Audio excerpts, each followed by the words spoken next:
वर्णिवेशरमणीय दर्शनं मन्दहासरुचिराननाम्बुजं पूजितं सुरनरोत्तमैर्मुदा धर्मनन्दनमहं विचिन्तये। असतो मा षट्गमय तमसो मा ज्योतिर्गमय मृत्युर्मा अमृतं गमय। ओम शांति शांति शांति। अस्मद्गुरुसमारंभां नाथयामुनमध्यमां लक्ष्मीवल्लभपर्यन्तां वंदे गुरु परंपरा। આજની જ્ઞાન સભાની અંદર પધારનારા બધા જ ભગવદ્ ભક્તોને વેદાંતાચાર્ય, પુરાણ ઇતિહાસાચાર્ય, એમએ ફિલોસોફી શાસ્ત્રી રાકેશભાઈના હિતપૂર્વક જય સ્વામિનારાયણ.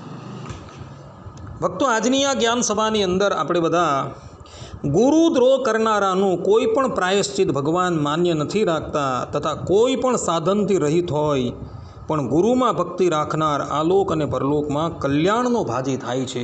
આ વિષય પર થોડી વાત શ્રવણ કરશું તો બધા જ શ્રોતાગણો આ પ્રવચન પોતાના હિતને અર્થે એકાગ્ર મને કરીને શ્રવણ કરે. તો ગૌભીલ ધર્મસૂત્રમાં આચાર્ય ગૌભીલ કહે છે કે આચાર્યો શ્રેષ્ઠ ગુરુનામ, અર્થાત કે ગુરુઓમાં આચાર્ય એ સર્વશ્રેષ્ઠ ગુરુ છે. ભગવાન શ્રી કૃષ્ણ શ્રીમદ ભાગવતના એકાદશ સ્કંદમાં ઉદ્ધવજીને કહે છે કે આચાર્ય વિજાનયાન મામ, અર્થાત કે આચાર્યને મારાથી ક્યારેય પણ પૃથક ન જાણતા. બ્રહ્મવૈવત પુરાણ કૃષ્ણ જન્મખંડ અધ્યાય 73માં ભગવાન શ્રી કૃષ્ણ નંદરાયજીને કહે છે કે ગુરુનામ મંત્રતઃ સ્વયં, અર્થાત કે ગુરુઓમાં હું મંત્ર આપનાર ગુરુ તરીકે સ્વયં રહેલો છું. આ પ્રમાણે ભગવાન શ્રી કૃષ્ણએ પોતાના સ્વમુખે એવું કહ્યું છે કે ગુરુઓમાં મંત્ર આપનાર ગુરુ તરીકે હું સ્વયં રહ્યો છું. અને જે પણ કોઈક મનુષ્ય જે નિસ્સાધન છે, જેની પાસે કર્મયોગ, જ્ઞાનયોગ કે ભક્તિયોગ કોઈ સાધન નથી, પરંતુ એની પાસે કેવલ ગુરુ ભક્તિ છે, તો એ આલોક અને પરલોકમાં કલ્યાણનો ભાજી થાય છે. એવું શ્રીમદ નારાયણ ભગવાન પોતાના સ્વમુખે પંચરાત્ર શાસ્ત્ર શાંડિલ્ય સંહિતા 4th અંશ 2ય અધ્યાય શ્લોક 31ની અંદર કહે છે.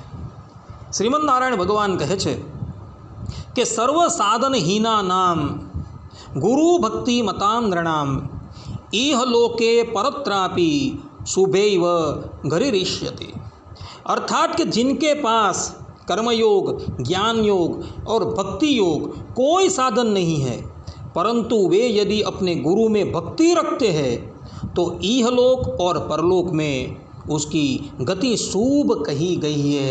કહેવાનું તાત્પર્ય એ છે કે જેની પાસે કર્મયોગ, જ્ઞાનયોગ અને ભક્તિયોગ રૂપી કોઈ સાધન નથી, જે નિસ્સાધન છે, પરંતુ પોતાના ગુરુ વિશે એને દ્રઢ ભક્તિ છે, તો એ આ લોકમાં કલ્યાણનો ભાજી તો થાય જ છે, પરંતુ પરલોકની અંદર પણ એ કલ્યાણનો ભાજી થાય છે. આ વાત શ્રીમદ નારાયણ ભગવાન પોતાના સ્વમુખે કહે છે.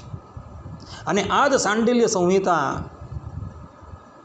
4th અંશ 2ય અધ્યાયના 30મા શ્લોકની અંદર શ્રીમદ નારાયણ ભગવાન પોતાના સ્વમુખે કહે છે કે મનસા વપુષા વાચા યે ભવંતી ગુરુદ્રોહ કૃતૈર્ધર્મ સહસ્રૈશ્ચ નૈવ તેષામ શુભાગતિ, अर्थात कि मन से, शरीर से एवं वाणी से जो अपने गुरुओं का द्रोह करते हैं, सहस्रों धर्म करने पर भी उनकी શુભ ગતિ નહીં હોતી. કહેવાનું તાત્પર્ય એ છે કે જે મન, વાણી અને કાયથી પોતાના ગુરુનો દ્રોહ કરે છે, એ સહસ્ત્ર પ્રાયશ્ચિત પણ કરી લઈને તો પણ એનું એ પ્રાયશ્ચિત ભગવાન ક્યારેય પણ માન્ય રાખતા નથી.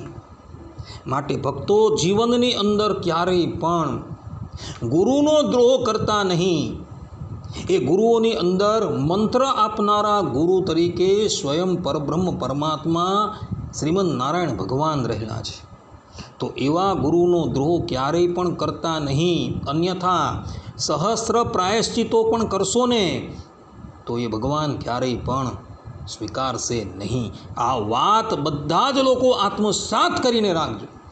અને ક્યારેય પણ પોતાના ગુરુનો દ્રોહ ન કરતા. જે લોકોએ આ સંબંધમાં કંઈ પણ સંશય હોય એવો પંચરાત્ર શાસ્ત્ર, શાંડિલ્ય સંહિતા, ચતુર્થ અંશ, દ્વિતીય અધ્યાય 30 અને 31મો શ્લોક જોઈ લઈ. આટલું કહીને હું મારા પ્રવચનને અહીં વિરામ આપું છું. સર્વે સંતુ નિરામયઃ, સર્વે સુખીનો ભવંતુ, સર્વે ભદ્રાણિ પશ્યન્તુ, મા કશ્ચિદ દુઃખ ભાગ ભવેત. અસ્તુ. જય સ્વામિનારાયણ.